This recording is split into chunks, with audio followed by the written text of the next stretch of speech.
Welcome to the launch of our Beyond 2030 What Role for Higher Education in the New Global Agenda Policy Insights launch. We're just letting all of the many participants into the room, so we'll start in about a minute or so.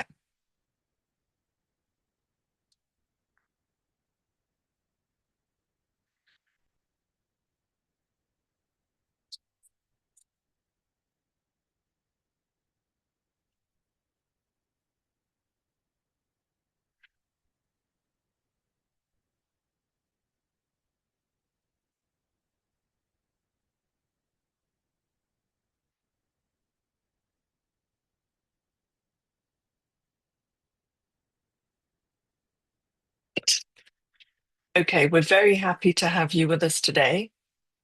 The launch of our seventh Policy Insights collection with the title of Beyond 2030, What Role for Higher Education in the New Global Agenda.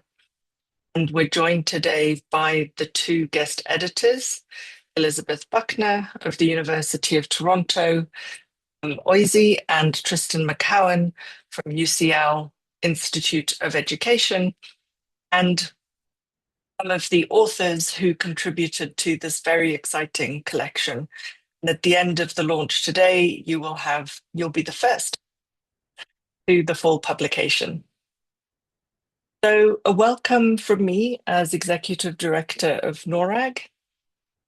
A quick bit of housekeeping. The chat is there. Please do introduce yourselves, tell us who you are, where you've come from, and chat with the host. If you have any technical issues, please do find the NORAG person and initiate an individual chat with Hafez, who's working as our technical backup today. Thank you, Hafez. And also any questions that you have, and as soon as they occur to you, please do put them into the Q&A box, not the chat box, because that way we know where the questions are, so we'll be able to answer them. And also make sure that if you see a question that you would also like answered that somebody else wrote, just give it a little thumbs up and we can then make sure that that comes to the top of the questions. The closed captioning is available in different languages. So if you prefer to read in a different language than English, which is the language that we will be speaking today, then please do make sure that you do that. We do not have interpretation today, I'm afraid, but we do have the closed caption in many more languages than we would have interpretation for. And then we are recording this, and the recording is also for public purposes. So just do please be aware of that. And here is our agenda for today. As I said, we have Elizabeth and Tristan with us. And then we have our first panel discussing issues around governance and questions to do with broader picture. And panel 2, focusing more in on institutional matters. And we're very lucky to have Taswell with us, who's a higher education scholar and also at the Spencer Foundation as a discussant. And then we have Lucille Martins, who will be giving us some ideas of what to do next, as in her closing remarks. And then you have access to the publication. So a quick word about NORAG. We do these things in the middle there, surfacing underrepresented knowledge, brokering policy dialogue, and co-producing knowledge, as well as sharing capacity in order that our stakeholders can know what it is that is useful for them in their work, act with that, and also amplify that knowledge and access it in the first place. We're very pleased with our numbers for 2025 in terms of all of these are increases, which is great, but really important for us to be able to see these numbers, that the work that we're doing really resonates with our network and our audiences. If there's something that you would like to do that we have not yet done, then please do let us know. And also making sure that we are living up to our principles of including and amplifying marginalized expertise. These are the five themes that we work in. This particular theme is in what until now has been called the SDGs theme. We will be moving that into a more beyond 2030 framing, obviously, along with this publication. And we have a very large network, and you're very welcome to join us. Please do by clicking on the QR code or going to. And so, without further ado, I'm thrilled to hand over to Elizabeth Buckner and Tristan McCowan, who are going to take us through an introduction to this incredibly timely and also interesting and important publication. Over to you two. Thanks, Moira. Well, hello, everyone. Good morning, good afternoon, good evening, wherever you're joining us from. Yes, thanks for that introduction. My name is Elizabeth Buckner, and I'm a professor at OISE at the University of Toronto. And along with Tristan here, we'd like to say welcome and thank you for taking the time out of your busy schedules to be here with us today as we officially launch this policy insights, which we've titled Beyond 2030, What Role for Higher Education in the New Global Agenda? And so this policy insights brings together 27 different thought pieces and contributions, research and practice informed ideas on higher education and the future of the SDGs and the global development agenda more broadly. And it's been over a year in the making, but in many ways, it actually represents a much longer collaboration it comes out of the After 2030 project, which is a project that Tristan and I have been working on since really about 2022. And the After 2030 project began with the idea of convening these conversations about the future of the SDGs. At that time, when we sort of initiated the project, it was really the halfway mark to 2030. And so there was growing recognition across policy circles and academia, civil society that, the SDGs had many limitations and they were likely to fall short of their very ambitious goals. And so we needed to start thinking seriously about, what they had accomplished and what they hadn't accomplished and what might follow them. And so we started these conversations about the role of education in particular and educational institutions in that work. And so yeah, initially our thought was let's create spaces for these conversations to happen and create this informed understanding. And so we've tried to do that through numerous convenings over the past few years. We've convened a series of workshops and dialogues, and we've brought together dozens, over 70, I think, scholars and practitioners from across the world, really, many different regions. And we've held them alongside CIES, for example, but also in smaller focused workshops to really try and build a network of people thinking about these questions within primarily the field of comparative education. And so, even when we began these conversations in 2023, our first convening, there were so many concerns with the SDGs, as you may be well aware, their internal coherence, their unwieldy, sprawling nature, the lack of attention to race or power or indigenous knowledges, among many others. And these came out in our conversations, and these critiques were circulating. But I will say we sort of all implicitly assumed there would be a clear successor to the SDGs. And so part of our thinking was to reflect on what are the future possibilities and directions. But really, over the past few years, we've watched as conversations about the SDGs have shifted. We've seen a resurgence of sort of state-centric approaches to development, major cuts to donor funding, a rise of transactional approaches and international engagement, and generally an erosion of support for multilateral institutions, I think, across the world. And so even between our initial convening in 2023 in person and then a second one we ran in 2025, we really saw the shift in the room in terms of just the conversations and questions that people were most interested in. And so now we're at this point where in 2026, we're looking to the future and we're asking, what does a future global development agenda look like in a world where there's less trust in institutions and less appetite in many ways for global development agendas more broadly? And for us in the field of comparative education and comparative higher ed, one of our questions is really what does it mean for the university or for higher education institutions who have been so sort of linked and closely aligned with the liberal humanism that's at the core of the SDGs in many ways. And so, of course, we can't answer these questions today, but I'm very proud to have been part of these conversations. And these are some of the fundamental questions our contributors are grappling with in this policy insights, which you will, as you'll hear from our authors very shortly.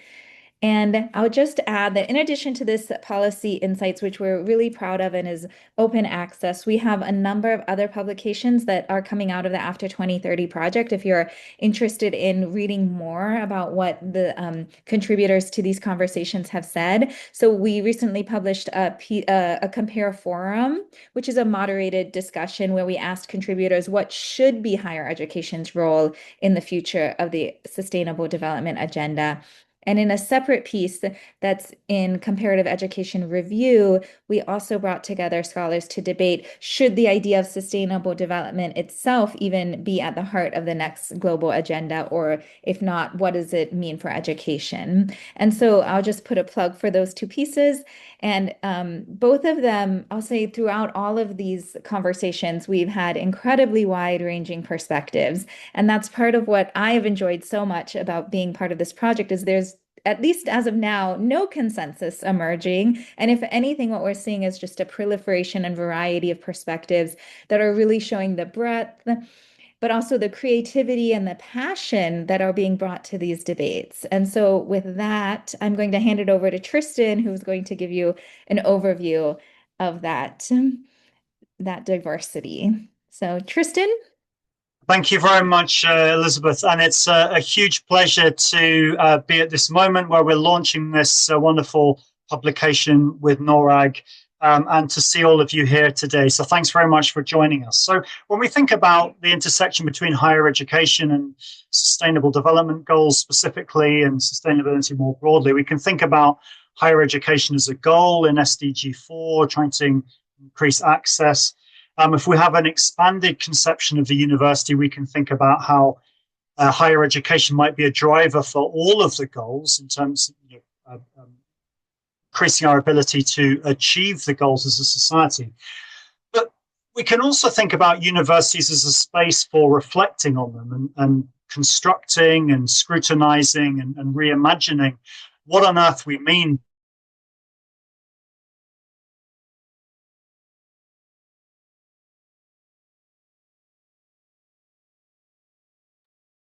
It looks like Tristan's frozen. Lizzie, do you want to take over until we get him back? Yes. Tristan? Oh no. So so he was starting with he has outlined the different roles that higher education can play in sort of as a space for deliberation and thinking about what should be sort of what is the impact that universities can have on development thinking. And so with this in mind, one of the roles, oh, I think will rejoin us soon, is there's spaces for critique and deliberation where we can imagine alternative possibilities. And in another way that they contribute to development really is through their sort of research function. And so one role that is the idea that we will sort of produce new types of knowledge that can advance the sort of progress or advance, through technology and science, we can contribute in that way. And then, Tristan has also in his other work outlined different possibilities for the role that universities play as, in community engagement. And so we see that universities play a role as hubs or conveners, and they're really linking that scientific knowledge to local communities. And so we see, yeah, there's spaces for debate and deliberation, there's spaces for research and science, there's spaces for bridging communities. These are just some of them. And then, of course, there are other ways that they contribute in terms of their own operations. And oh, the other one that often comes up as advocacy, right? And so universities play this unique role in, in advocating towards government and civil society for changes in policies. And so these are sort of the many of the broad ways that universities can contribute to development outcomes generally. And then there's the question of like, what should be the future for the development agenda? Okay. And so in this respect, we sort of have different possibilities. And with that, one of them is that we'll just extend the current SDGs. And another is that we actually need to fundamentally rethink the SDGs. And so I think Rowena is going to present on this later. And so, yeah, in terms of sorry, I'm speaking off the cuff here, but yeah, in terms of moving forward, let me give you an overview of what our contributors brought together. So in our policy insights, we divided this into 5 different categories, which really are having conversations within one another. And so this first group is called Rethinking Global Governance. And in this group, the contributors really think about what should the next development agenda be? And they're really bringing in new frameworks, new concepts. Maybe we need to transition to a more ecologically grounded perspective. And then again, what is the role of universities in sort of putting forward these concepts and frameworks? Okay, and the second theme going on is really focused on what is the role of universities. And so in this sort of goes back to that first point of universities as agents of change. And this group of publications, hi Tristan, welcome back. Hi, sorry about that. Yeah. Everything froze. Have you been doing it from my place? Thank you. I've been Sorry. trying and failing probably. So we'd love to hear what you had planned. If you could just yes. take over here from point 2, Tristan, that would be great. Thank you. Sure, absolutely. Yeah. So the second section on universities as agents and change, moving the focus to higher education specifically, and the ways in which universities can shape the post-2030 agenda through producing knowledge, but also their convening function, engaging with different communities, teaching students, and so forth. The third section will focus on pedagogy, learning, and the community. And here we focus in more closely on the changes needed in teaching and learning and the curriculum, and the transformations that are needed in spaces of learning, both within the university campus and outside as well, thinking about the importance of wisdom, eco-pedagogy, citizen science, student-led initiatives, and so forth. The fourth section focuses on equity, justice, and power. And here we look at the severe inequalities in higher education globally. These are inequalities that are between countries. And here we look at questions of aid, flows of aid, scholarships, and so forth. But also inequalities within countries on the basis of various factors, caste, race, economic, gender, and so forth, as well as the very important issue of academic freedom in contemporary times. And finally, rethinking paradigms. And here we take a step back and bring the most radical kinds of critique to the agenda, thinking about not just in terms of how universities can help achieve the SDGs, but whether we need to rethink the whole paradigm of sustainability, bringing in indigenous knowledge traditions, alternative conceptions, and so forth.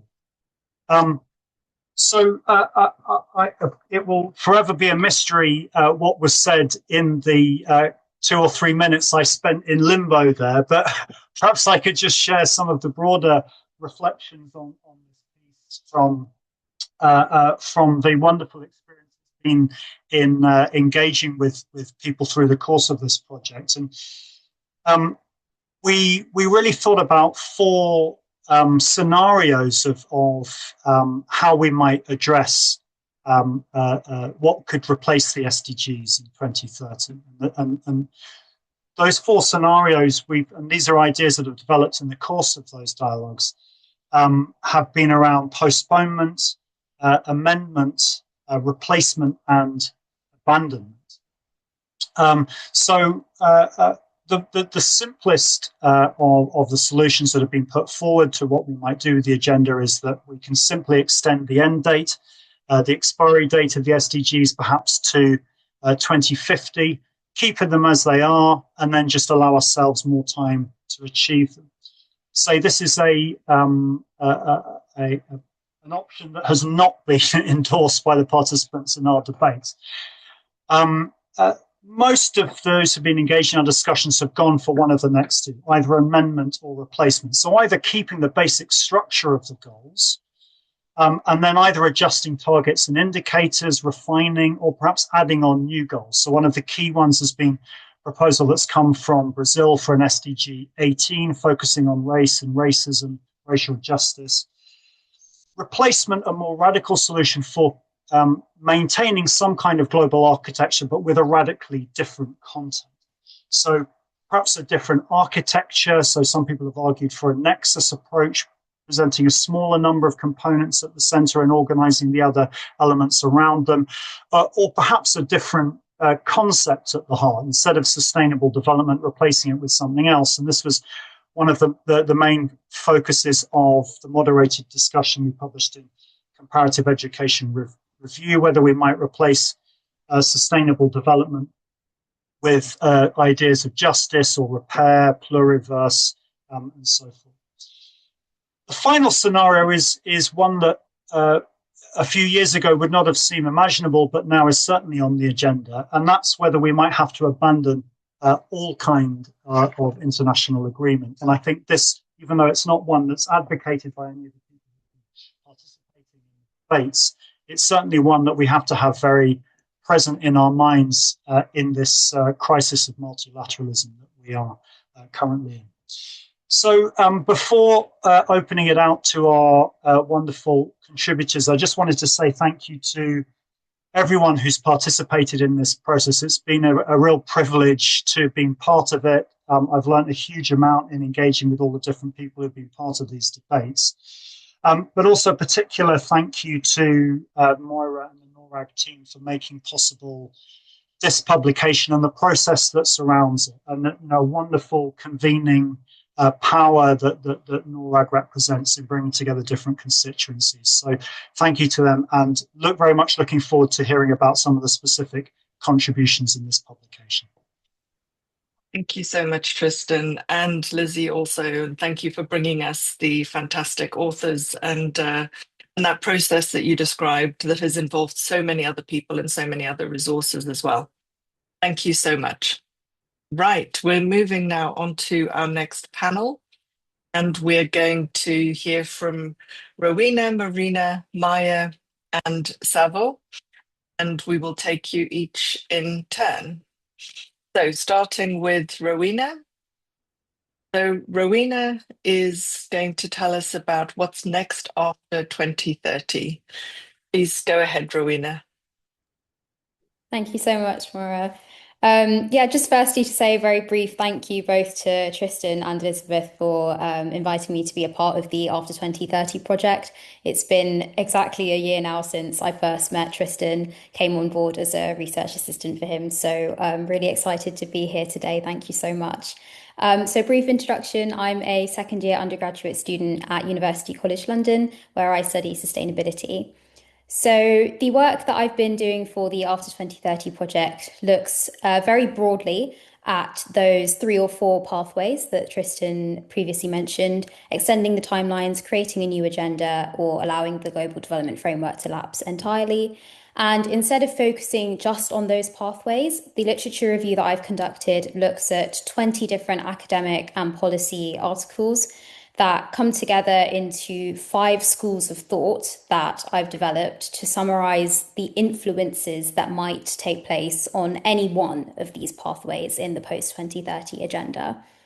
So the first of these would be the integrated and science-based frameworks. So these are papers that looked at systems thinking, empirically grounded metrics, and scenario modeling, all of which focused around long-term sustainability planning post-2030.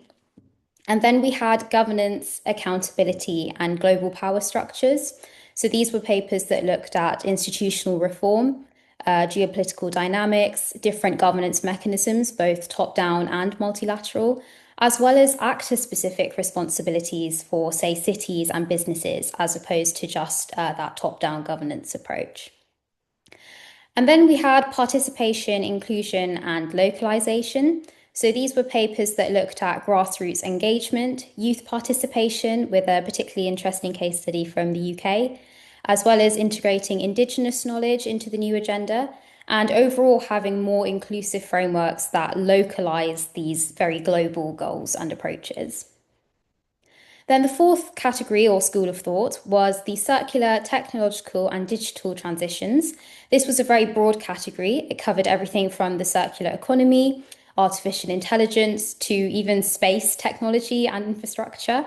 And all of these aimed to achieve digital justice in sustainable futures. And finally, we had ethical, legal, and post-growth paradigms. So these were papers that looked at transformative justice, even critics of some capitalist logics in the SDGs, eco-legal frameworks, and post-growth alternatives as well. So overall, all of these scholars envision a roadmap that is science-based, participatory, and justice-driven, and they all agreed that the new post-2030 agenda must be leaner, more enforceable, and more inclusive than the existing SDGs. Thank you so much. Thank you, Rowena. It's a really important starting point, and congratulations for getting us started in that. Very, very helpful. Next, we'll be hearing from Marina Lachno, who is at the Swiss Federal Institute of Aquatic Science and Technology. Hello, everybody, and thank you very much for organizing the event and putting this very interesting and timely, relevant volume. And today I will talk about our article, Putting Higher Education at the Center of the Post-2030 Agenda. I'd like to start with a cartoon, and as you can see here, you see the snowman who has the data, and he has the chart. He's about to deliver the perfect lecture on climate change. But there's one challenge. He and also his listeners are melting. So this cartoon comes from colleagues at my home institute, EVOC, and in one image it captures the question we are here to ask today. If we never known more about the climate change, about pandemics, about inequality, about the planet's tipping points, why does global action keep arriving so late, too partial, or too small? So this is not a knowledge problem, it is a structural problem. And here is an uncomfortable truth that one, we as researchers do not often say enough. More publications will not necessarily fix these problems. And the next slide. If you could move to the next, please. Thank you. And the disconnect has a history. So a century ago, the League of Nations placed famous scientists like Marie Curie, Albert Einstein, Jagadish Chandra Bose, and Henry Bergson at the heart of its International Committee on Intellectual Corporations. And scientists were not just simply consultants, they were actually the architects of international order. Today, this foundation is unfortunately cracking, and what the post-2030 agenda risks being written without the instructions that actually institutions that actually produce the evidence, which are also higher education institutions. And the next slide. And the post-2030 agenda shall reposition universities not just peripheral knowledge producers, but as a strategic nodes in innovations ecosystems. And in our paper, we propose three shifts. First of all, embed higher education institutions as trusted anchors across the full policy cycle, meaning not to be consulted too late. Second, equip universities as innovation intermediaries with mandates and incentives that move research beyond the labs. And thirdly, mobilize them as conveners, bringing together governments, industry, communities, and very importantly, voices from the global south. And in the last slide, you can see again the cartoon. And because if we don't do any further action, our scientists keeps melting, and so does the audience, and the lecture never ends. Thank you. Thank you very much for that, Marina. Very important to have those perspectives there. It's the researchers as well as the audience. Yeah. Next, we hear from Maya from the University of Oxford. The SDGs mention international scholarships once. Target 4B, expand their number. This treats mobility as a technical investment in human capital, not as a formative process that shapes how people engage with institutions and with public life. The theory of change itself is outdated. It assumes that graduates move abroad, acquire skills and knowledge, return home, and development follows. But some simply do not return, others contribute transnationally. Those who do return often find institutions too inert to absorb what they bring. Meanwhile, we witness that restrictions are tightening across leading destination countries for international students, and mobility is being recast as a threat. That makes getting things right more urgent. Our research that we recently completed at Oxford, which involved 704 interviews across 70 countries with returnees, shows that internationally educated people contribute in many different ways. They contribute to health systems, to democratic engagement, to gender equity, to poverty reduction. We also did some quantitative analysis in 43 low and middle income countries, and our published study links outbound mobility to long-term poverty reduction in these countries. A post-2030 framework must allocate responsibility across three interconnected spheres. Sending countries, on the one hand, need to invest not only in sponsorship of outbound mobility, but in sustained engagement on return. Host countries should be assessed by the quality of inclusion, support, and protection that they provide to international students, not only by enrollment numbers. And third countries, where graduates sometimes settle and work, must be recognized as legitimate sites of contribution, not deviations from an assumed return pathway. So the next global agenda must go further than widening access. It must ensure that mobility contributes to the societies where people are formed, where they act, and where they continue to belong, wherever that might be. Thank you. Thank you very much for that, Maya, reminding us higher education institutions are also hosts. And now we'll move over to Savor, who's at Nelson Mandela University. Savor, please go ahead. Thank you very much. The policy insight that I co-authored was part of a broader, bigger research project that I've co-authored with my colleague, Dr. Logan Cochrane from Hamad bin Khalifa University in Qatar. In our paper, and then also in our policy insight, we were interested to explore whether the Development Assistance Committee bilateral donors, the donors that provide the largest kind of portion of foreign aid to higher education, we wanted to know whether they were following their own rhetoric and commitments, as well as the commitment and the promise in the SDGs to leave no one behind and to support countries furthest behind. In this particular instance, when it comes to the aid to higher education in developing countries. We looked at the first 7 years of the implementation of the SDGs, and we looked at the aid flows during that time period. We looked at the aid flows to both local systems and institutions and scholarship aid, even though the SDGs only look at scholarships and talk about scholarships.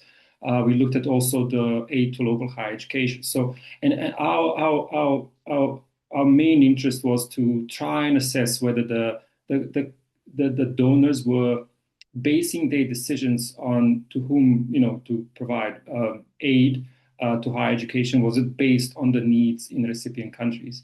We looked at a number of, we used different indicators to assess this, including Human Development Index, higher education enrollments in recipient countries, and gross national income in recipient countries. If I can please get the second slide. I'm not going to go into too much detail in terms of what is on the graphs. Just the first graph on the left shows the aid flows to higher education during the first 7 years of the SDG implementation, both local and scholarship aid. We compare that to the Human Development Index in recipient countries. And this graph shows that countries with low HDI were largely neglected by donors, by the DAC donors. The second graph, the one on the right, shows the scholarship aid during this time period versus the enrollments in higher education. Similarly, it shows that the countries with the lowest enrollments domestically were largely neglected by the DAC donors. Some of the key findings basically show that overall, and we look at various indicators to try and make sense of what was happening. And overall, the DAC donors did not follow their own rhetoric and their own commitments, their own general commitments, plus the commitments that they've made when they signed onto the 8 SDGs. And that the countries with the greatest needs when it comes to higher education capacity domestically and expansion of the need to expand the enrollments, whether through scholarship aid or whatever it is, those countries with the greatest needs were not supported. And I would say our key takeaways are that, number one, scholarship aid should not be, in the post-2030 period, scholarship aid should not be our only priority and our only target in whatever next global development plan or goal is.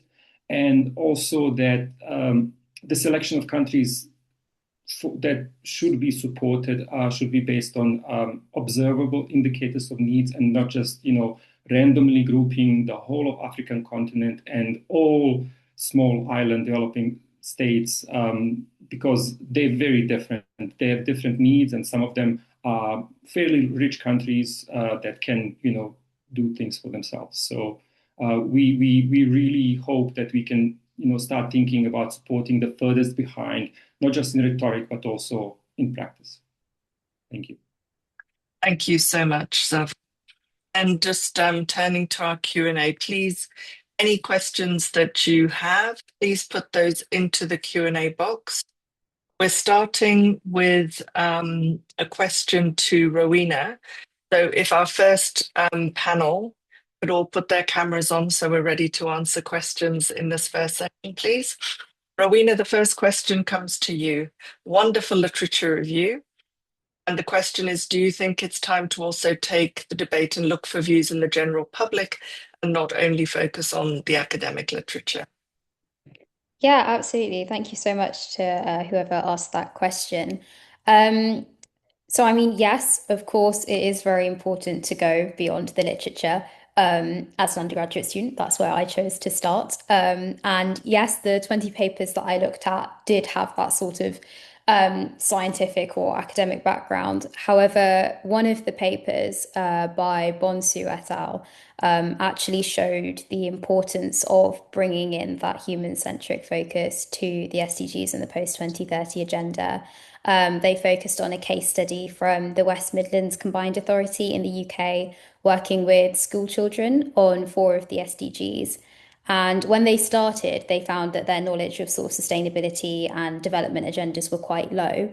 But by taking them through a participatory scenario building set of exercises, their awareness increased, their knowledge increased, and their engagement really improved. So beyond just taking sort of youth opinions on the SDGs, which as someone who is very involved in that process, I think is important, that level of consultation, also making sure that we're bringing all youth and all members in higher education onto that same level of understanding and ability to engage with sustainable development is equally important going forward. I hope that answers the question. Great. Thank you so much, Rowena. And we have a question also to Savo. As a donor agency, how would you do the selection of the partner countries that donors should work with? What criteria would you suggest to a donor looking for some advice? Depending on which sector and what type of aid donors are looking to provide, there are various indicators. There's some. I mean, all the indicators we're using in our paper are available open access. They have their own limitations, but if it is about supporting expansion of access to higher education, I think we need to look at the recipient countries and the available access within their own countries, the needs, and I think it's far more important to support a country with higher education enrollments domestically at about 5% than a country that has 55% domestic enrollments at home. I'm not saying that different countries should not have opportunities, and that international scholarships, for example, should not be targeting other people based on deserving qualities and everything else. But I think when it comes to global development plans, we should pay attention to the needs in the recipient countries. Mm-hmm.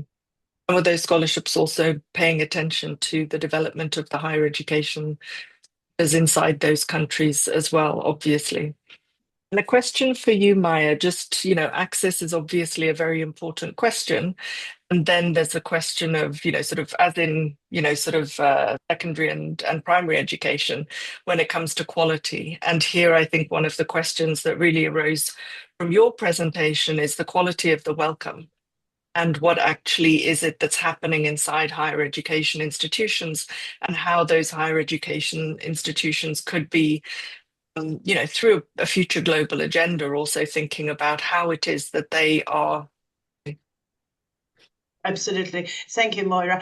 So I would say when it comes to recipient contexts, I would talk about the responsibilities of institutions as well as national governments to create more welcoming climate in terms of access to visas and all the regulations that are tightening up across all the major recipient countries at the moment, and the responsibilities of institutions themselves to create welcoming environment and support structures for international students. Because as we know, international students benefit our learning environments for all students and enrich our cultural climate as well. Absolutely. So really sort of besetting, although we're beset with, as one of our questioners has said, a growing wave of nationalistic tendencies, we can actually still work that through or attempt to within those institutions. Thank you. Nikita, I'm going to hold your question until the next Q&A session, if I may, dealing with the alternative development pathways. Very important question. I'd just like to have more of the authors able to answer the question. And we have another question here for Savo. How can aid to higher education institutions based on needs iron out the issues of risk aversion and due diligence?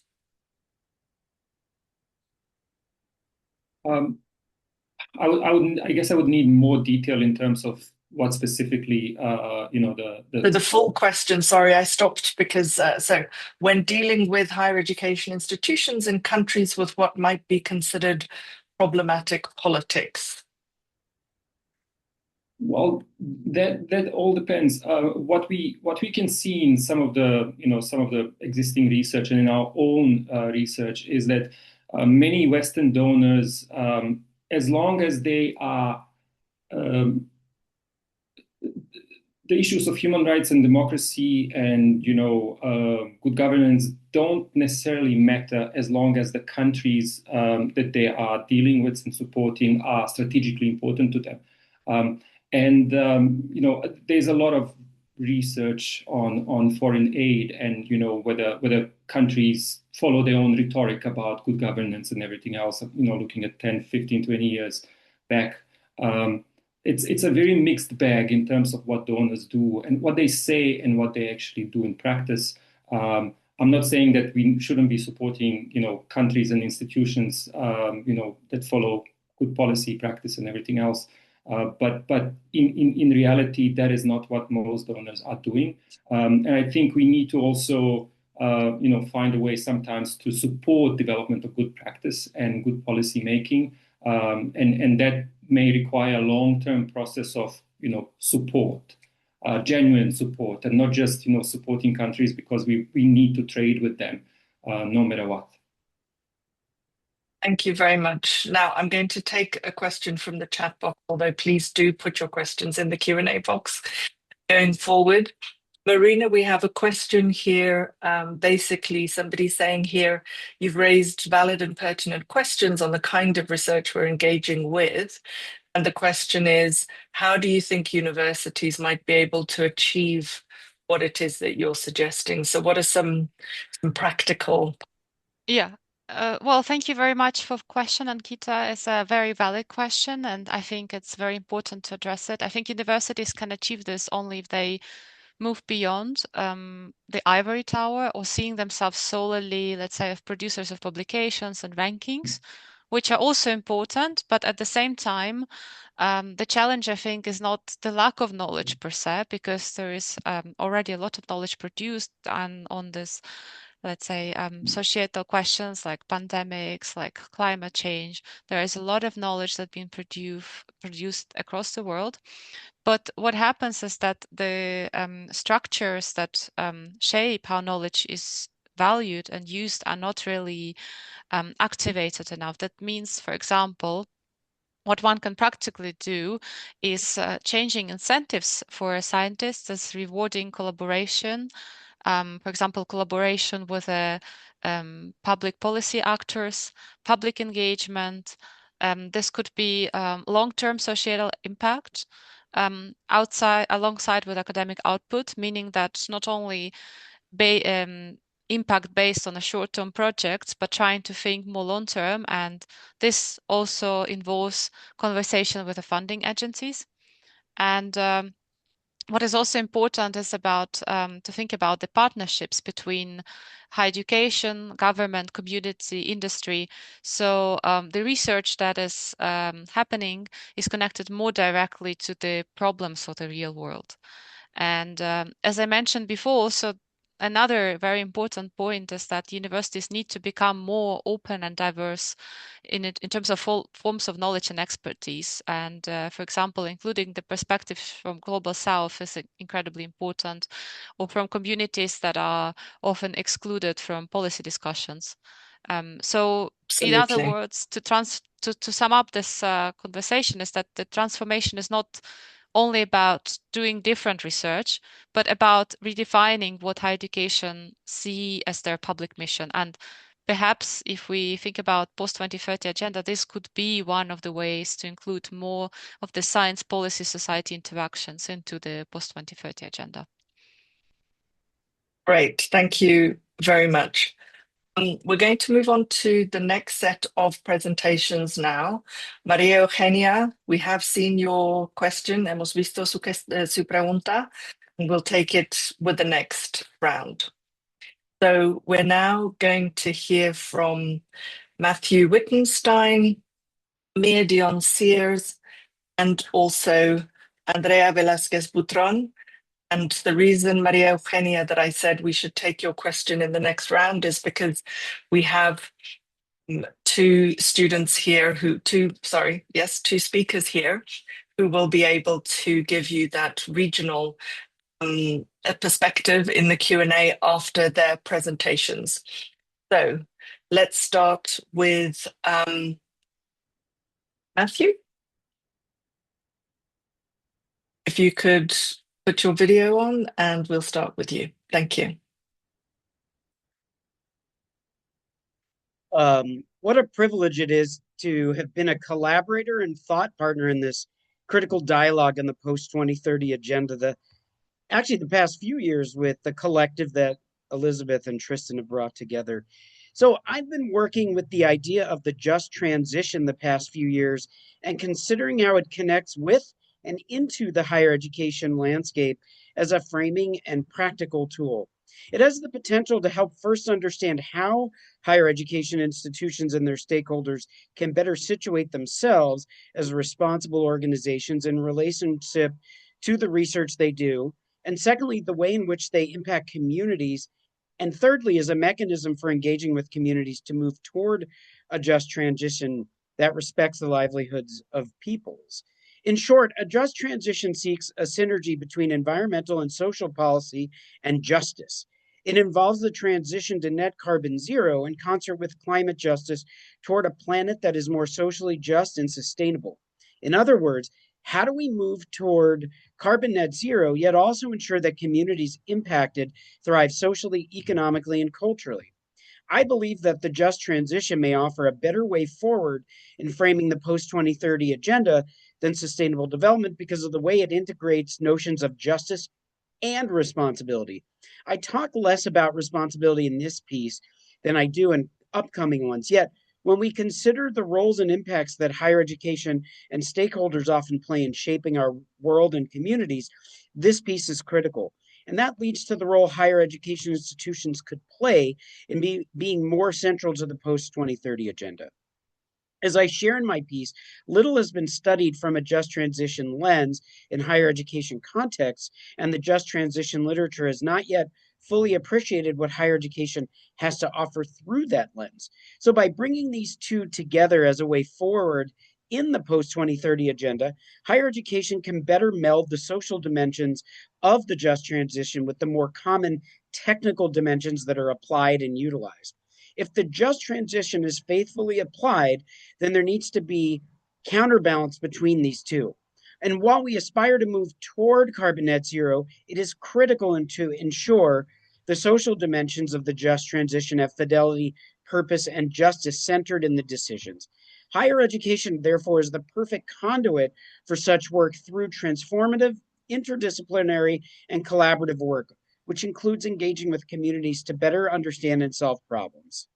So, taking this idea forward, I invite our scholarly, policy, and practice communities to consider the just transition framework for sense making and for recognizing and acknowledging responsibilities, and secondly, for research, practice, and policy application opportunities for higher education and their place within the post 2030 agenda, and also to be leaders within the upcoming agenda because of it.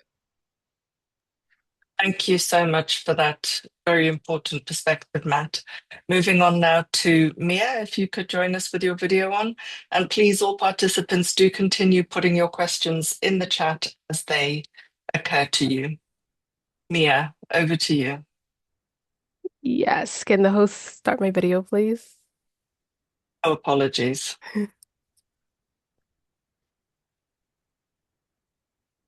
Oops, there you are. Hello.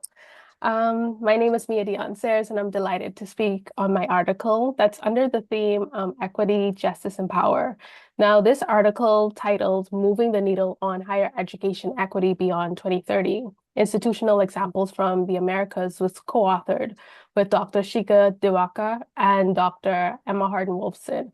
Our focus for this piece is on higher education policies that extend beyond access, actively addressing long-standing challenges. So what we decided to do was present many case studies from the Americas, including anti-caste policies that acknowledge caste-oppressed communities in the United States.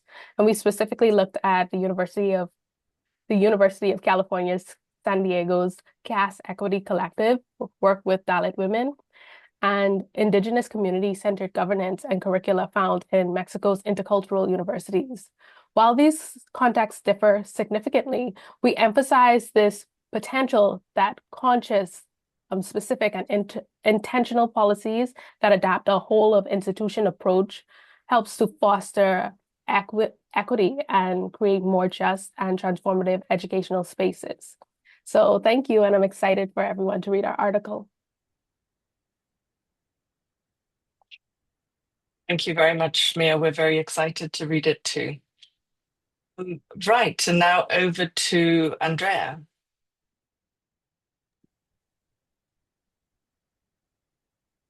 Hello, everyone. Do you see me? Yes, yeah. we do. That's great. Thank you. Thanks for the opportunity to be here, and especially to the editors who have put all these contributions together. It's a pleasure. And well, I'm going to present my contribution. This event asks what role higher education should play in the new global agenda, as we all know. My contribution tries to push this question further, not just about what role, but whose knowledge and on whose terms. When I think about what comes after the 2030 agenda, I find myself going back to the questions we have avoided, rather than looking back for new indicators. What epistemic paradigms are guiding our higher education systems? How are we truly confronting colonial injustices, not just naming them in frameworks? Which knowledge systems do we keep centering and which do we continue to render invisible? In Peru, these are not theoretical questions. Colonial legacies have shaped a higher education system around a singular model of thought. Indigenous languages, worldviews, and community based ways of knowing have been systematically pushed to the margins. The system asks indigenous peoples to assimilate into structures that do not recognize their knowledge as valid, rather than transforming those structures to make a space for epistemic plurality. So what does transformation actually look like in policy terms? What do I also propose in these contributions? Well, I present three possible directions. First, epistemic plurality needs to be institutionalized, not as a symbolic gesture, but through sustained co-creation between higher education institutions and indigenous communities in curriculum design, teacher training, and quality assurance processes. Second, we need contextualized assessment systems. As long as we measure educational quality exclusively through global and Western derived standards, we will continue to invisibilize the knowledge systems that don't fit those frameworks. And third, funding. Indigenous youth need targeted participatory funding mechanisms designed with them, not for them, that respond to the regional, cultural, and linguistic realities. The post-2030 agenda will only mean something if we are willing to challenge the epistemic foundations on which higher education has been built. I hope you can enjoy this piece. Thank you so much. I think everyone definitely will. Thank you so much for that, Andrea. Please do continue writing your questions in the Q&A box. We have, now if we could have all three speakers with their video on again, would be great to answer some of the questions we already have coming in here. So we have one, as I mentioned, from Maria Eugenia, who's basically asking, how is it that you see the politics or the policies in the United States and Latin America and the Caribbean? How is that going to actually potentially change higher education and opportunities for all of the universities in the region? And if any of you would like to take the question beyond the region, I'm sure others are also looking beyond the region too. And thank you. Who would like to start? Well, I can start. Please. Considering our article, where we looked specifically at the United States and Mexico, we highlighted the fact that it was very precise inside what we saw as opportunities, where it was specifically because it had been a challenge for caste to be recognized as an oppressed group inside the US, and it's still not widely recognized. So it was seeing the opportunity that we specifically say, who are we seeking to serve inside these spaces, and then crafting this policy to address these folk instead of just having a general term. That would be my response. Great, thank you. So the specificity really matters here. Absolutely. Okay, who's next on the same question? I think there's a lot to get through there. Can you share it one more time, Maura? Sorry. Format. It's basically saying, looking at the politics and the policies in the US and also in some Latin American countries, are we seeing those politics and policies basically translated into higher education, and what are the advances and opportunities that might be there, but also the converse, I would imagine, too. An important one. My guess is, in terms of thinking about the just transition through that sort of perspective, I think it depends whether, especially with my home country of the United States, whether we turn a corner in terms of considering the responsibilities that higher education institutions and the country writ large has, in terms of the footprint it has, within it, but outside of the country. What responsibilities do we have to help shape and shift some of the changes that are going on alongside partners in other countries? I'm not sure I see us at that point right now. And I really hope that institutions like my own at the University of New Mexico, where we're in a space where we can be resistive, we need to be. I'm not sure how to answer it at this moment beyond that, to be honest with you. Thank you. Yeah, and I would like to add that in terms of the USA influence in the Latin American region, I think that this time it's also an opportunity to reinforce and create more autonomy from our own countries in terms of how do we rethink also the system we have been following, and how do we rethink also our education policies for the higher education system. I know that all the policy changes have been impacted a lot of social and development programs and also education programs, of course, but I think that it would be like important to start contemplating this impact as an opportunity to rethink our autonomy in terms of policies as well. Thank you. Andrea, I Thank love you. what you're saying because, sorry, Moira, but I'm working on a project right now that is helping reconsider and rethink knowledge production, especially with a lot of the far right governments in the global north, and in considering that how other countries can perhaps rethink the way knowledge is produced and think more in a combination of both inwardly as well as grabbing some meaningful knowledges from outside. But I think this is a time in which countries and higher education institutions and systems should really be reflective about how knowledge is produced and rethinking that. Absolutely. And I think that autonomy point that you made so strongly, Andrea, is absolutely critical. And I think this also ties back into the first panel where it was a very clear ask for recognizing not only non-Western scientific knowledges, but also actually supporting those with cold hard facts, as well as the epistemic space. So making the case for the material and epistemic. So we have a question from Steve here.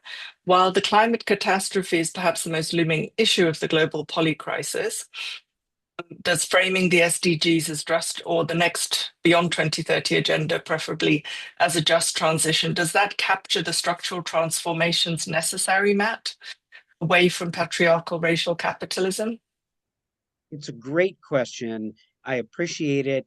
And my guess is if we do our due diligence, that there's an opportunity for it to address at least some of them, right?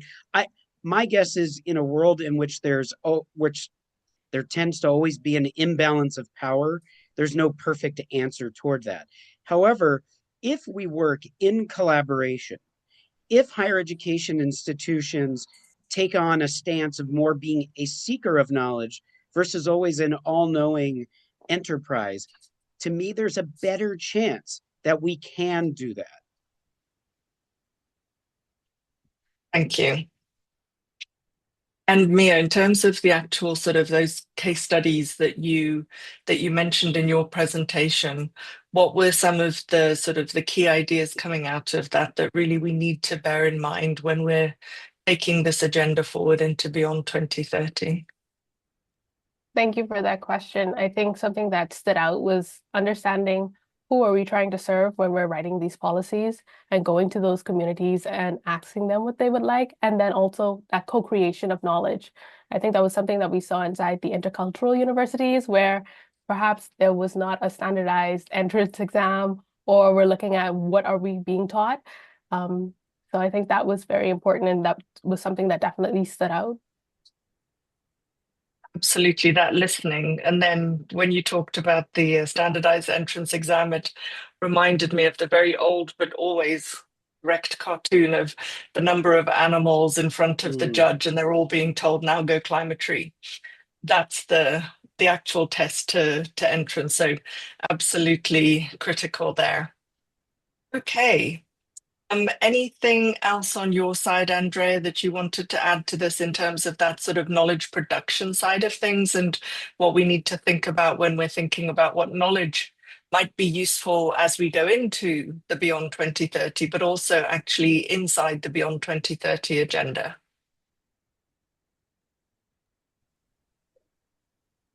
Yeah, I think that it's like more common during the last 5, 10 years to hear about epistemic justice, but I think that it would be important to start reflecting how can we create like a 2030 agenda that really that truly incorporate these frameworks and worldviews, no? And to start also to create these spaces for genuine dialogue with different epistemologies, with different systems of thought, not only in terms of making a space in the table for dialogue, but also in the way that in the decisions making processes. No, so I think that these ideas maybe are some of the ones that can support the process of rethinking also the 2030 global agenda. Absolutely. And just reminding us of what James Baldwin said is, the most dangerous moment for change is between the words being taken on and the actual changes coming into place. So we're hearing a lot about epistemic pluralism and epistemic justice. What is it that can be done in order to make sure that that's actually seen coming out the other end of these processes? Thank you all so much, the three of you, for that fascinating panel. And there's a great comment from Janvi in the chat saying that HE can be recast and reimagined for the global common good, as was recently suggested in UNESCO's Transforming Higher Education publication. Thank you all so much. And I'm thrilled now to move on to first discussant who's going to talk to us, and then we will have another more global Q&A where we will be addressing Nikita's very important question in the chat and also other questions that will be occurring to you as you listen to Tafadzwa Ivaringe, my countrymate, who will be talking to us as a higher education scholar and also program officer, the Spencer Foundation in the US. Please go ahead, Tafadzwa. Welcome. Thanks, Moira. Good morning, good afternoon, and good evening to colleagues and friends joining us from across the world and across many time zones. It's a real pleasure and privilege to serve as a discussant for this important volume on what role for higher education in the new global agenda. At a moment when the future of universities feels simultaneously contested, urgent, and full of possibility. Thanks to the guest editors, authors, and NUREG for yet again demonstrating leadership within the space. These policy insights arrive at precisely the right moment, and perhaps also at the wrong one. The right moment because the world urgently needs new thinking about higher education, and at the wrong one because universities everywhere are under pressure, politically pressured, financially constrained, morally questioned, technologically disrupted, and increasingly asked to solve crises they did not create. And yet, if this volume teaches us anything, it is that higher education remains one of the few institutions still capable of connecting imagination to public purpose. That matters to me deeply, not only academically, but personally. I grew up between Cape Town and Harare. I came of age in Southern Africa during a period when higher education expansion in post-apartheid South Africa represented more than policy reform. It represented possibility. For many of us, university was not simply a credentialing mechanism. It was an escape hatch from historical architecture, from the enduring legacies of colonialism and apartheid.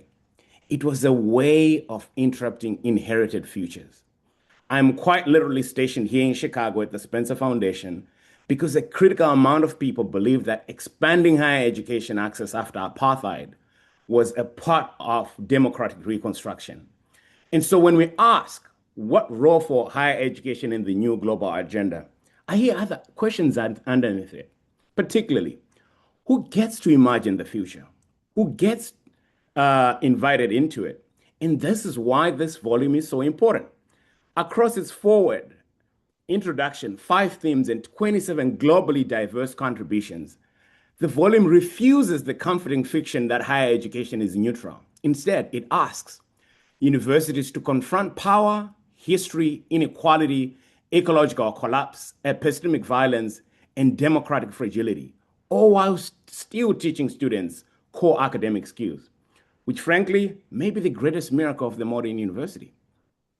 What I appreciate most about this collection is that it does not merely celebrate higher education, it interrogates it. It asks universities not only to scale solutions, but to question the paradigms that define what counts as a solution in the first place.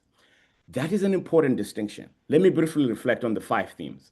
The first theme, rethinking global governance, reminds us that current global architecture is increasingly misaligned with planetary realities. One of the strongest interventions in this section is the argument that we should treat crises not as temporary disruptions, but as predicaments. That is such a subtle but profound shift. A crisis implies resolution. A predicament implies ongoing negotiation with complexity. Climate change is not a scheduling conflict. Democratic erosion is not a technical glitch. Global inequality is not an unfortunate externality. And universities cannot continue behaving as though the future is simply a better managed version of the present. The contributors challenge the SDG framework in productive ways, not abandoning it, but reducing its tendency towards checkbox governance and selective implementation. I was especially struck by the point that SDG 4.3 and SDG 9.5, access to higher education and research capacity, must be understood together because access without knowledge production simply reproduces dependency, and research systems without democratized participation reproduces elite circulation. We should celebrate the extraordinary expansion of global higher education enrollment, 269 million students and growing. But enrollment alone is not transformation. As we know, massification can coexist with deep inequality. Expansion cannot coexist with exclusion. Representation can also not exist with epistemic hierarchy. Representation can coexist with epistemic hierarchy. The second theme, universities as agents of change, ask us to think differently about the institutional role of higher education. I appreciated the framing of university as conveners, translators, and boundary spanners, particularly today when public trust in expertise is fragile. Universities cannot simply produce knowledge and hope society downloads the PDFs.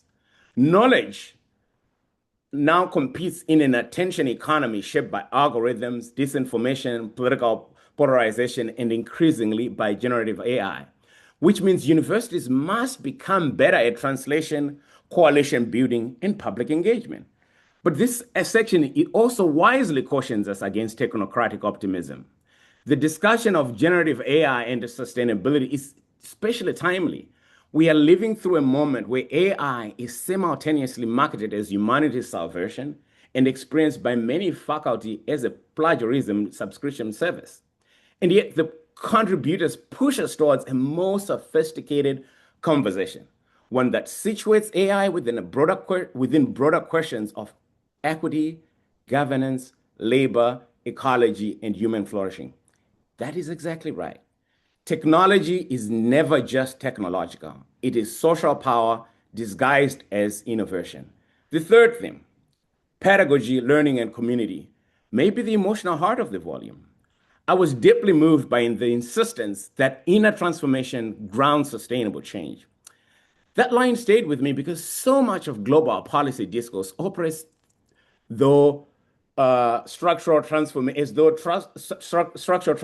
can happen without moral, relational, and epistemic transformation. But universities are not simply factories for skill. At their best, they cultivate ways of seeing. So this section's emphasis on eco-pedagogy, epistemological diversity, social learning, and intergenerational collaboration offers a compelling alternative to the increasingly transactional and utilitarian logics governing higher education globally. And here I want to pause on the importance of epistemic diversity. As someone shaped by African intellectual traditions, I often find global higher education conversations trapped in a curious paradox. Universities celebrate diversities while also reproducing astonishing uniformity in what counts as legitimate knowledge. The contributors rightly argue that African-centered, indigenous, and community-based knowledge systems should not be ornamental additions to Western paradigms. They are indispensable intellectual resources for surviving the century ahead. The future will not be solved exclusively in English language journals with 6-month review or turnaround times, though apparently we are committed to testing that theory. The fourth theme, equity, justice, and power, is perhaps the most politically urgent. At a time when academic freedom is under assault globally, when universities are increasingly drawn into nationalist culture wars, and when racial inequality continues to structure education opportunity across continents, this section feels especially prescient. I was particularly compelled by the critique of international scholarship systems. For decades, mobility has been framed as inherently developmental. Talented students leave, acquire knowledge, and somehow development follows. But the contributors ask harder questions. Who benefits from these flows? Who returns? Who gets excluded? And what institutional ecosystems are weakened when mobility substitutes for investment in local capacity? These are not anti-mobility arguments. They are justice arguments. Similarly, the call to recognize racial justice as central to the post-2030 agenda resonates powerfully in our current moment. We are witnessing a global backlash against equity initiatives precisely because they threatened entrenched distributions of power. And universities now face a difficult challenge: how to defend pluralism, academic freedom, and democratic inquiry while operating in increasingly polarized political environments. That challenge cannot be met through institutional neutrality alone, because neutrality too often simply ratifies existing inequalities. Finally, the fifth theme, rethinking paradigms. This one pushes the collection into its most intellectually provocative territory. The argument that SDGs increasingly function as a record of planetary failure rather than a roadmap to sustainability is intentionally unsettling. But perhaps we need unsettling.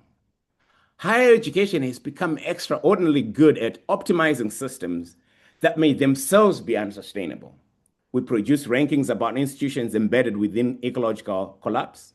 We celebrate innovation and loneliness, precarity, and democratic decline. We measure outputs while losing sight of meaning. This section's call for decolonial futures, slower temporalities, and care-centered knowledge systems and relational ways of knowing offers not just critique, but an invitation. I think that matters, because critique without imagination eventually exhausts people. What this volume offers instead is disciplined hope, not naive hope, not performative optimism, but the stubborn belief that universities can still matter publicly if they are willing to transform themselves. As I conclude, let me return to where I began. For people like me, students from the Global South, children of political transition, beneficiaries of educational expansion, higher education has always been contradictory. It can reproduce inequality, and it can interrupt it. It can universalize Western epistemologies. It can create space for intellectual liberation. It can function as an elite sorting machine, and it can help someone from Cape Town, Harare, Lagos to imagine a different life. The question is not whether higher education matters. The question is to whom, for whom, and what conditions. This volume does not offer easy answers, but it does offer something more valuable, a serious invitation to rethink what universities are for in an age of democratic uncertainty, ecological crisis, technical disruption, and profound global inequality. And perhaps that is the task before all of us now. Not merely to defend higher education as it exists, but to imagine what higher education as it could be. Thank you. Thank you so much, Tafadzwa. And as also someone who benefited from expansion of access to education as first generation in my family, to be achieving the levels of education I did. I didn't even know what a PhD was when I was 17 years old. To then be sitting in this seat in Geneva, I'm very aware of just how much of an opportunity has been given to me and all of those like us who would not have had that otherwise. So we now have a Q&A before we have our closing remarks. We are going to stop sharing the presentation and we're going to ask all of our panelists to please open up their cameras. And we also noticed a few other authors from the collection who were in the participants. And so we're now bringing them into this conversation as well for our final Q&A. So the first question that we must address is from Nikita. How important is it to talk about alternative development pathways with more South-South cooperation? So while science is important, what are the opportunities of bringing in representations of more diverse knowledge systems that may be more naturally sustainable? And what does that mean for curriculum? I think there's about 14 questions in there, so I would welcome one and all of you to start answering that extremely important question and just unmute yourselves and dive in. And then we'll continue with another.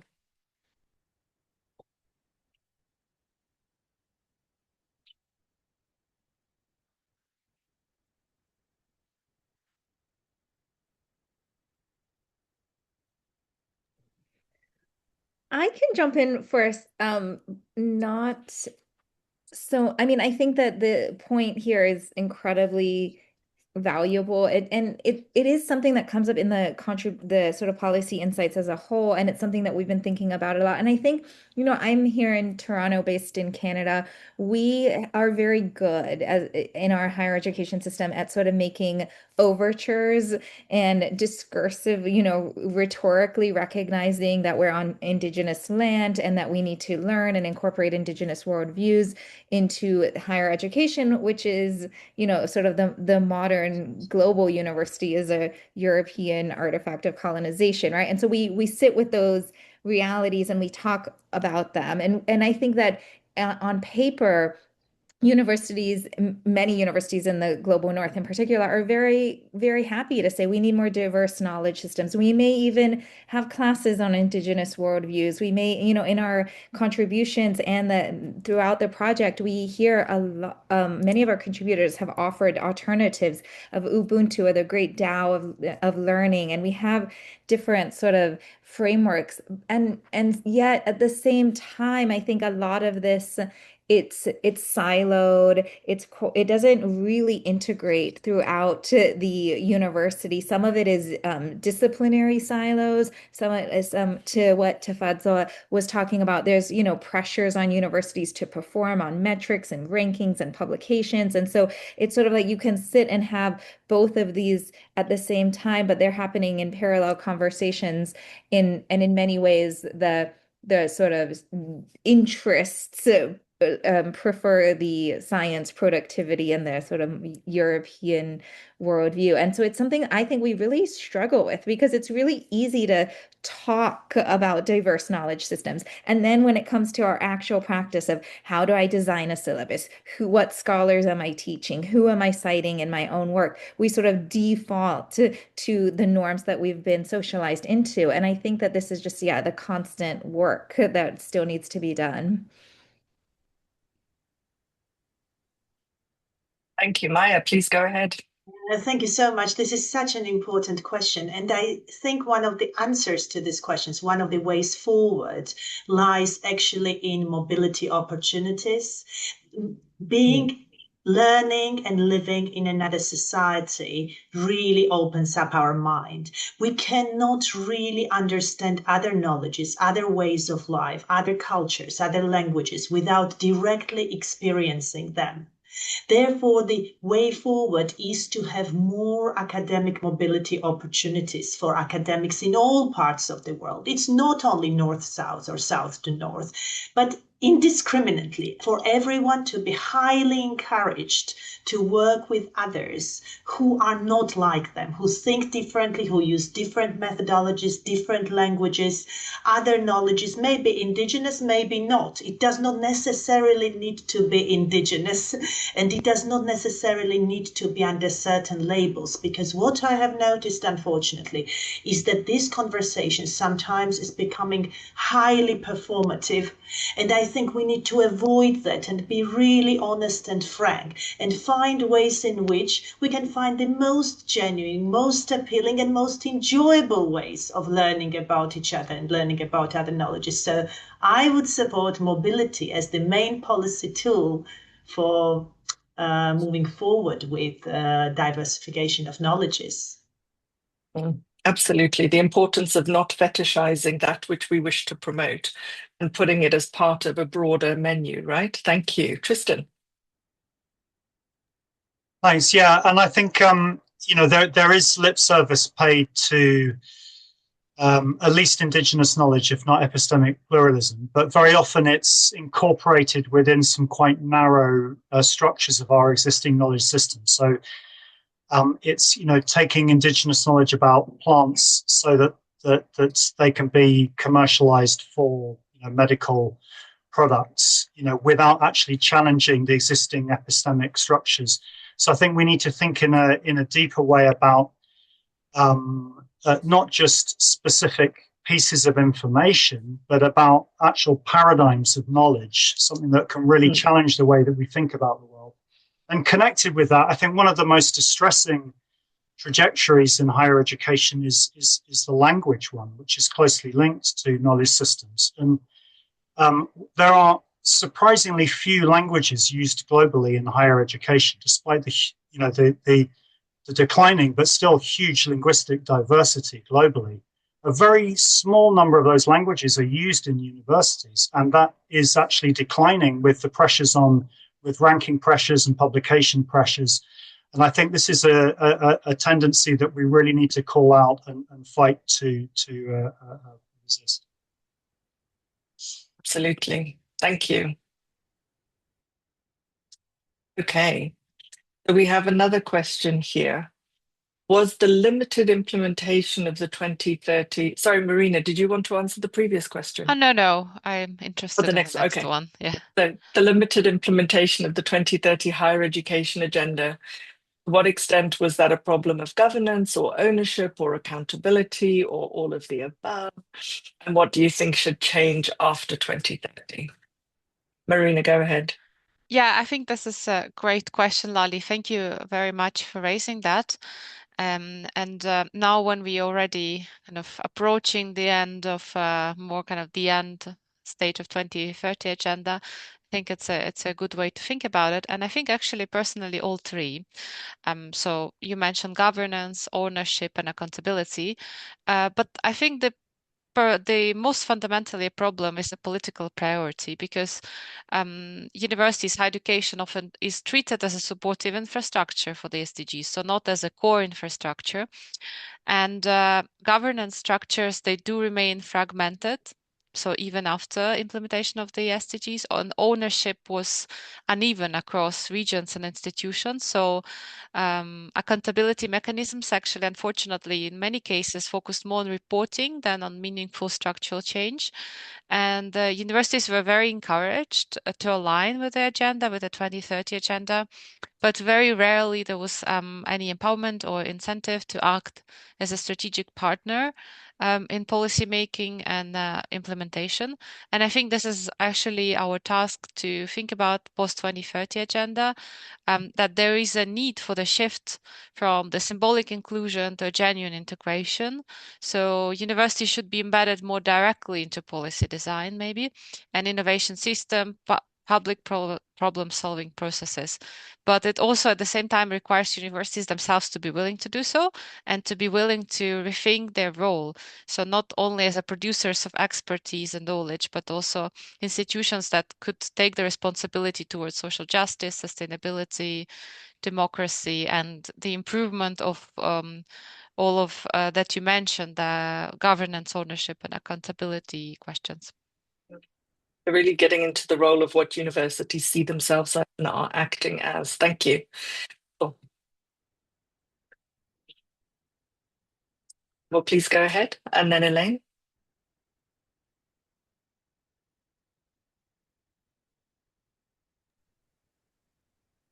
Sorry, can I go ahead? Yes, please. Okay. I think one of the key issues that I see is the absence of the universities in the drafting and the thinking about the SDGs. And for me, I was part of the processes, one of a number of processes that we got together in 2014 to try and influence the SDG. By that time, the consultants and diplomats already decided what the drafts are going to look like. And so, we realized, while the SDGs were coming out, all decided that we didn't know how these processes work. So I think we know how to do research and theorize and publish and chase rankings and citations and all that, but very often people in higher education don't know how the real world and the world of diplomacy and the thinking around global development plans work. So I think we need to do a lot more to be part of these processes, to be vocal, to be critical, not to be afraid, not to be critical just because there are funders there. I think that's one of the key things I would like to highlight here. And I hope we'll do this for the post-2030, whatever that is. Excellent. Thank you so much, Savo. So the role of universities and also what it is that we're doing inside universities to actually bring that to the fore. Elaine, welcome to the conversation. Thank you so much for joining us. Thanks, Moira, and thanks for such a wonderful, rich range of contributions. It's been great to listen to everybody. I think what's very striking about this conversation is the way in which it's the higher education is being articulated based on institutions, and that contrasts to the way in which education systems are viewed in the SDG framework, which is through governments and through the school system. And I actually think this is an incredible plus. So the fact that higher education was not, for the reasons that Savo was talking about, it wasn't part of the consultations for the SDGs, although some populations were involved through different civil society networks. But what I'm hearing, and I love that phrase, disciplined hope, is the way in which maybe the SDGs are being envisaged through this conversation, not as a framework pinned to governments and not as a framework only pinned to institutions, because that's always been one of the governance accountability problems around the SDGs. But if we were to think of, and as people were talking, I was thinking, how much is this a global issue and how much is this an institutional or a national or a local issue? It's clearly a global issue because of the interchangeability. And if we were to think of the framework as a process, that the benefit of having an SDG framework, or whatever we're going to call it, is that it's a process. It's a process that connects us in talking about epistemic injustices and trying to address that. It's a process in which we value the South-South contributions, not just as tick box exercises, but because they completely reframe the world.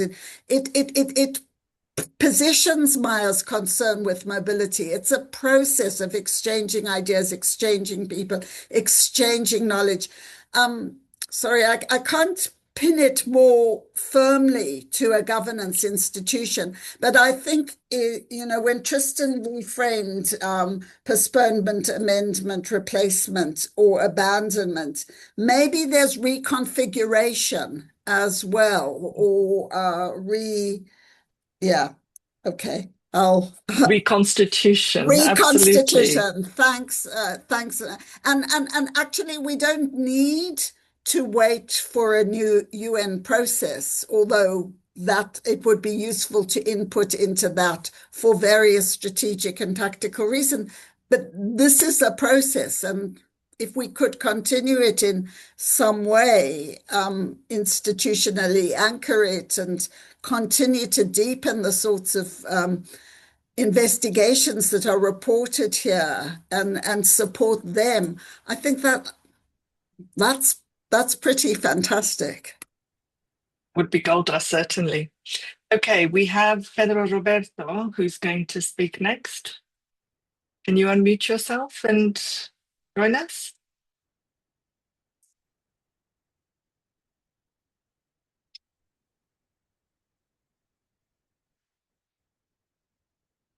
No. Okay, I'm going to try to bring Pedro into the conversation while we move on to a question which I think it was answered in the by typing, but I think it's also worthwhile just bringing it to the other panelists. The SDGs were put together before AI was a twinkling in anybody apart from very, very narrow group of specialist eyes. How do we see what we're talking about today being affected by AI?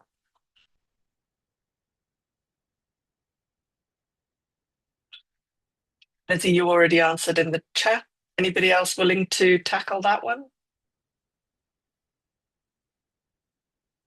No takers.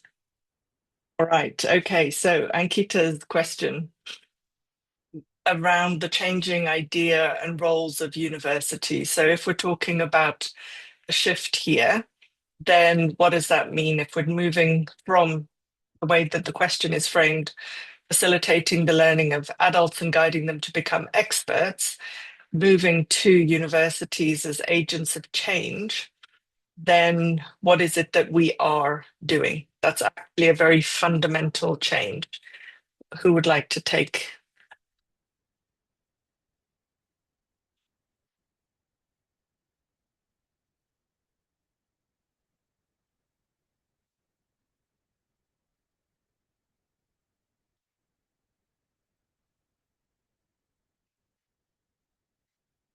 Kristen. Perhaps I will have a go at the AI question, which is a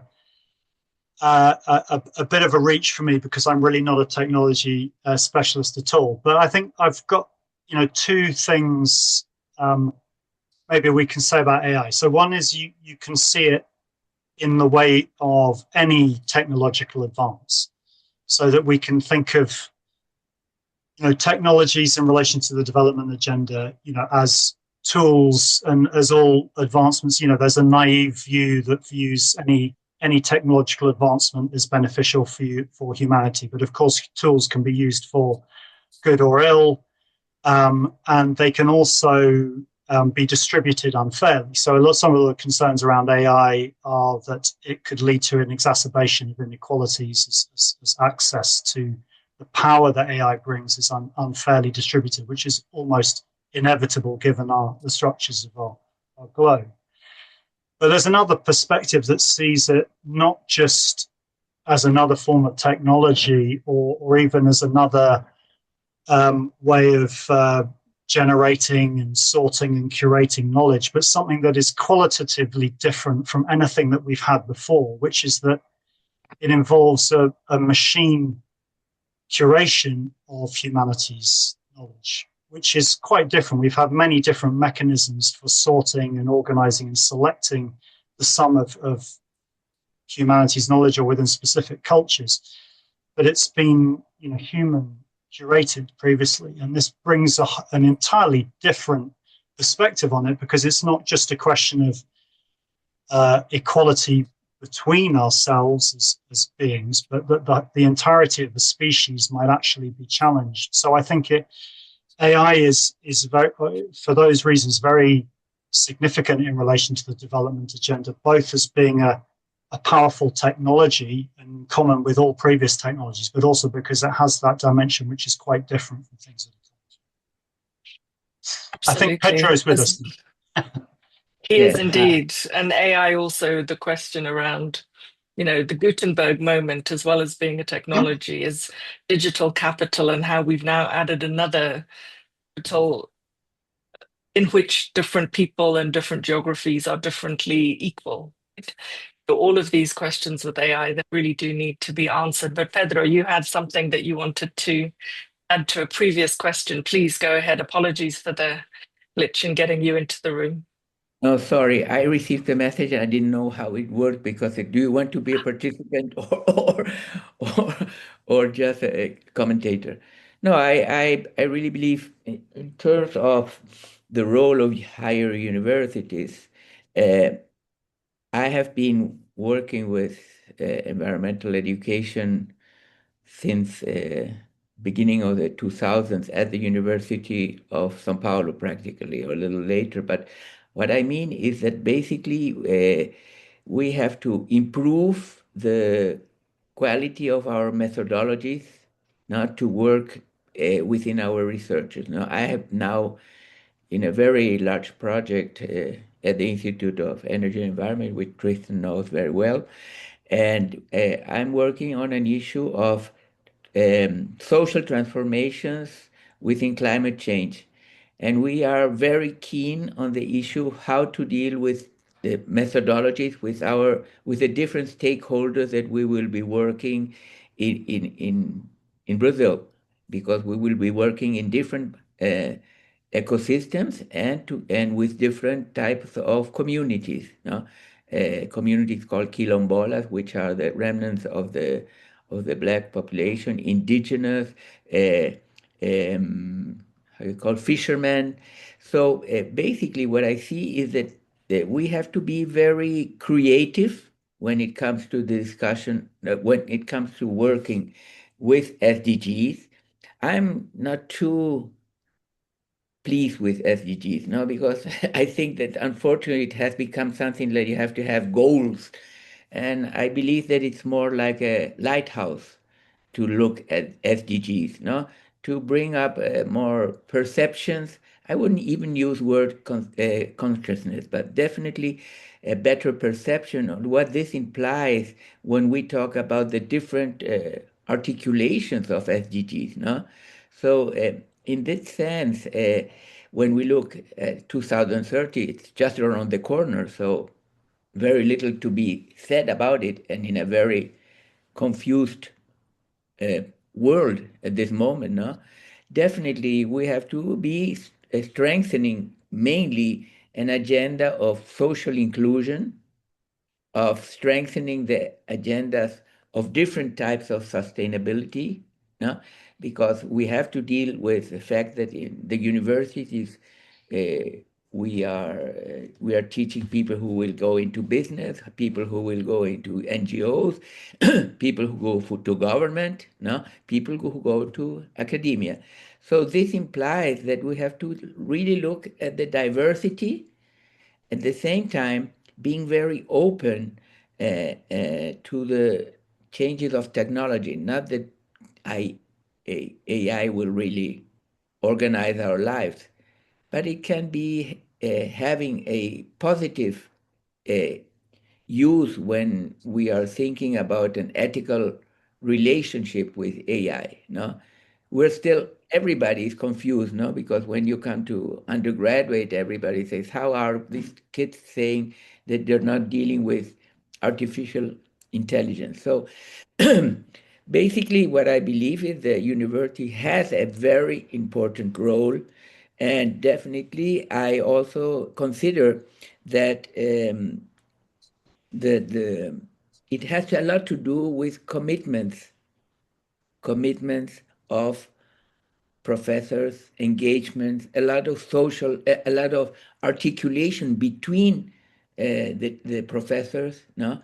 And basically looking at what our researchers bringing up to show that dealing with controversial issues of environment, dealing adaptation, mitigation, etc., will be relevant for the future generations. I mean, because when we come to SDGs, something has to be changing.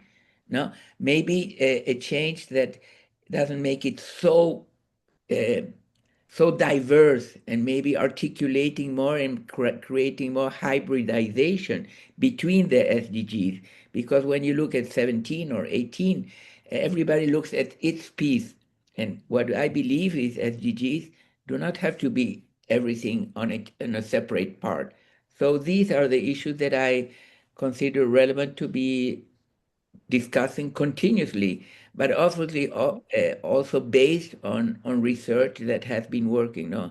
In this 2030, I wrote a text together with an advisee of mine working on the territory we are dealing with it. And I believe that also the importance of co-creation and citizen science is absolutely essential to our discussions on SDGs and whatever we want to talk in terms of environment and society. Absolutely, Pedro. Thank you so much for that and for reminding us that whatever it is that we may think of our role in higher education, the people that we are working with our students, they will go on out into the world, into all of these other different places and spaces. Thank you. And the last word on the Q&A to Tafadzwa before we move over into our close. Tafadzwa. Thanks, Moira. I want to touch on this profound question around what is the purpose of higher education and now, and are we moving into, a space where universities are agents of change? And I think my point there is that universities have always been agents of change, and I think the question there.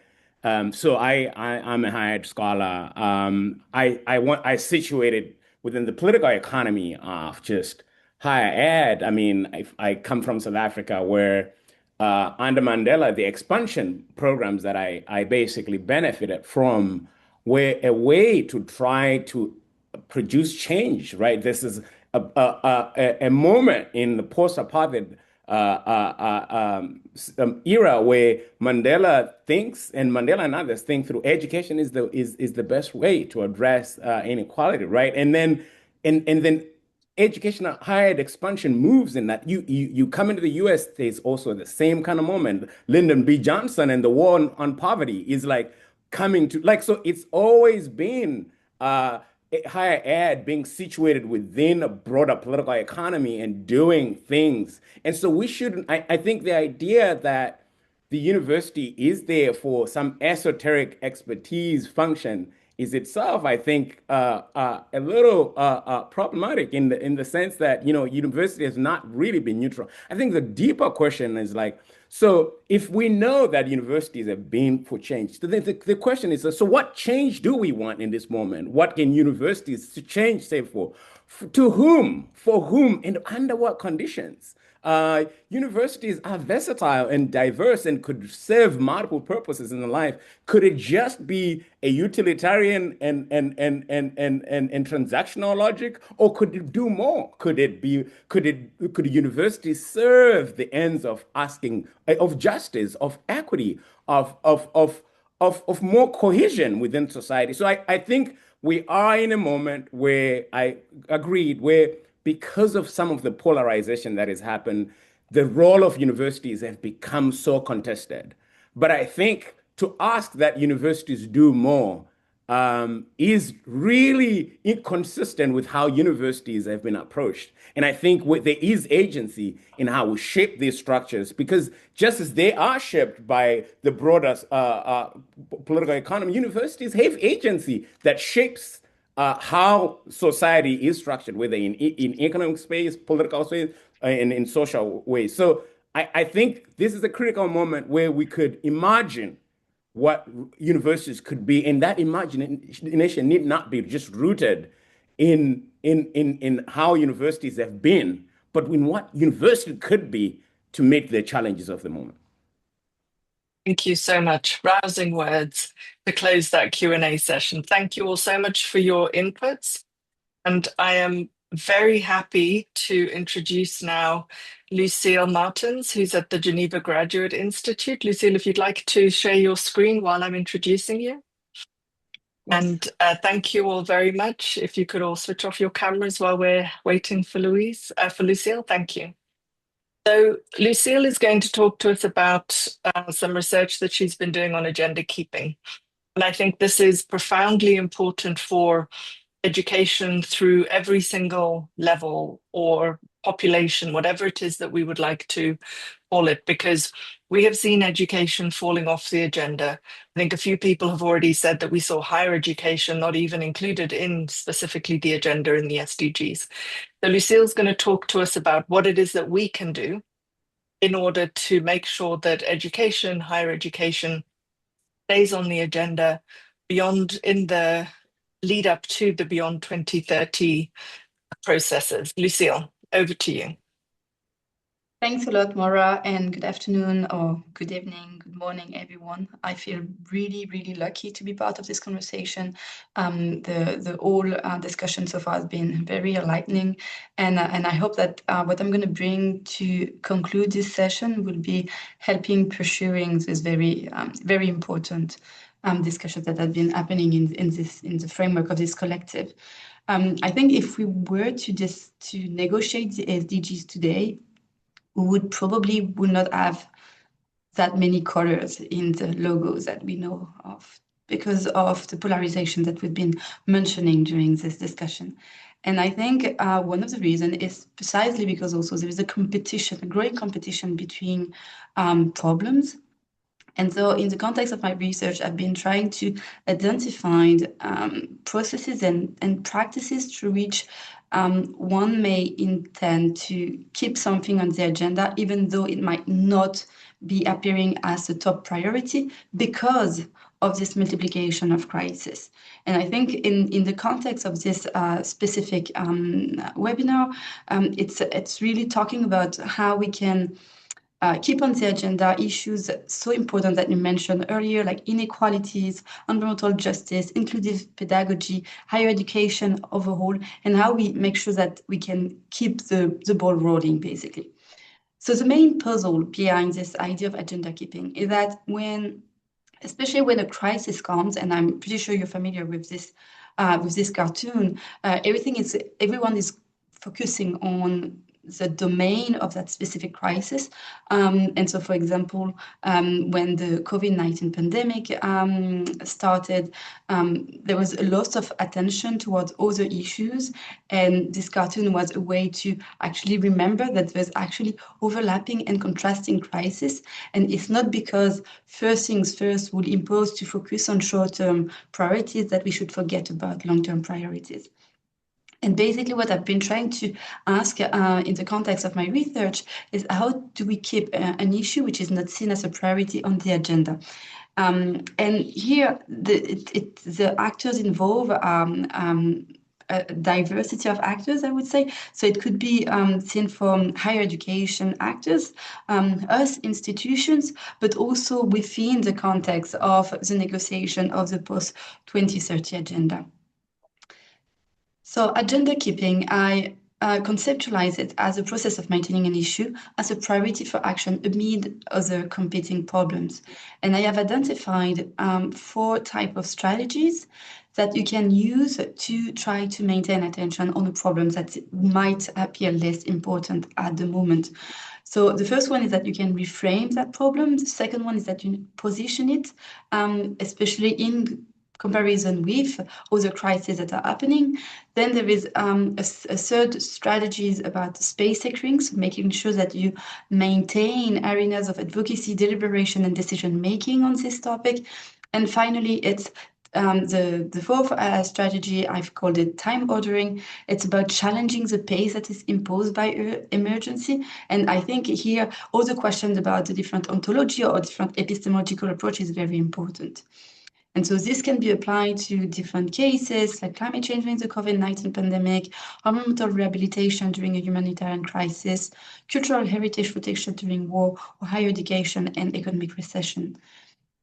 And I would like to use my time now to show a series of different practices that can be used so to keep an issue A on the agenda despite the competition from issue B. So I'm not going to be giving like details on all of this, but I just wanted to point them out to you so that you can reuse them in the context where you work in. So for example, in the reframing strategy, one thing that we've been observing with my team is that you can reactivate previous links between the two issues. You can reframe the issue A as connecting to issue B. You can stress similarities between the two issues, or you can suggest policies to address both issues simultaneously. And then the light that is on that issue that is taking all the attention can actually also come to the issues that you want to keep on the agenda.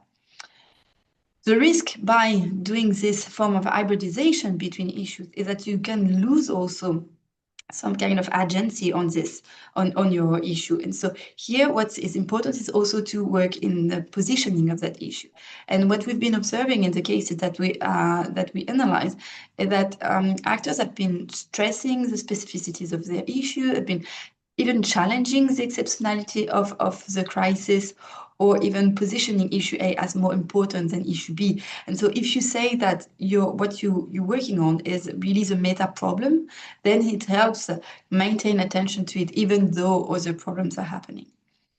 In terms of space securing, there's again a series of concrete practices that you can use, making sure that you continue occupying formal spaces, maintaining informal spaces of discussion and negotiation, displacing political action where it's more favorable, but also creating new spaces to promote issue A. And finally, in the time ordering strategy, here it's really playing with the temporality of the crisis, but also making sure that that the long term is not forgotten. And so avoiding postponing decision, sustaining a sense of urgency, so speeding up action if you can, and encouraging institutional memory on issue A. And so how do you choose the right strategy? Here it really depends on the type of organizations that are involved. So for example, depending on your autonomy, on the mandate, on the function of that organization, maybe some strategies will be easier than others. It also depends on the thematic proximity between the two policy areas that you want to connect. The specificities of the issues that you want to keep on the agenda. But I think what's important to keep in mind is that some strategy might facilitate more cooperation, when other might sustain competition. But overall, even though like it's called agenda keeping, so it might sound quite conservative, I really think that the logic behind agenda keeping is also logic of adaptation, of transformation, and of contestation, making sure that the way that the global and policy agenda is framed and designed is not the monopoly of the powerful actors, and that we have tools to challenge this. And so does agenda keeping work? In the cases that we've been looking at, so in this case, for example, when Antonio Guterres, the UN Secretary General, has been advocating to build back better after the COVID-19 pandemic, we couldn't say that this has been a strong success.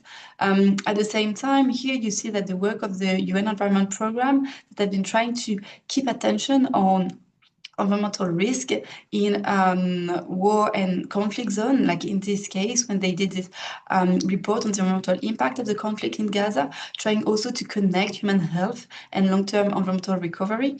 And I think so success is hard to measure. It's really context-based, but it also depends on the underlying objective, especially if you're targeting more of transformation or if you want to maintain the status quo. And also long-term impact depends on the audience resonance. And that's how I'm going to be concluding. I think it's agenda keeping is about saying, let's not forget about something. And so I think it's one tool among others to stay relevant. And I thank you for your attention. Thank you so much for that, Lucille.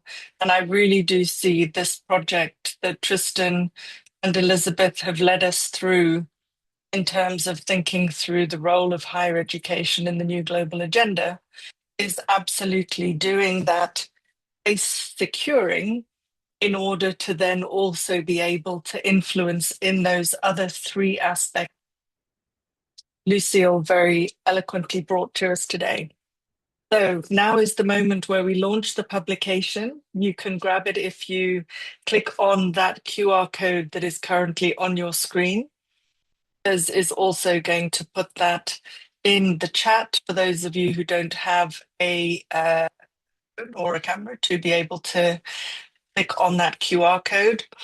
And just to say thank you so much to Tristan and Lizzie, to all of the presenters today, to all of the authors for this, to Anouk for making it as beautiful and as professionally presented as it is, to Sashwat for all of the organization behind the scenes, Hafez for leading us through this today and making sure that things went smoothly.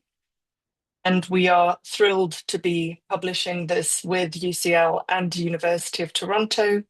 We will also be sending out an evaluation form straight after this event, and you will receive an email with the video recordings and event highlights in the next couple of weeks.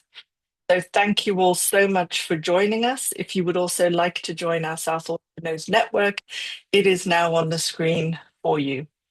Thanks to everybody, thanks to all of the participants, and we look forward to seeing you for our next event. Goodbye, everyone. Enjoy the rest of your day.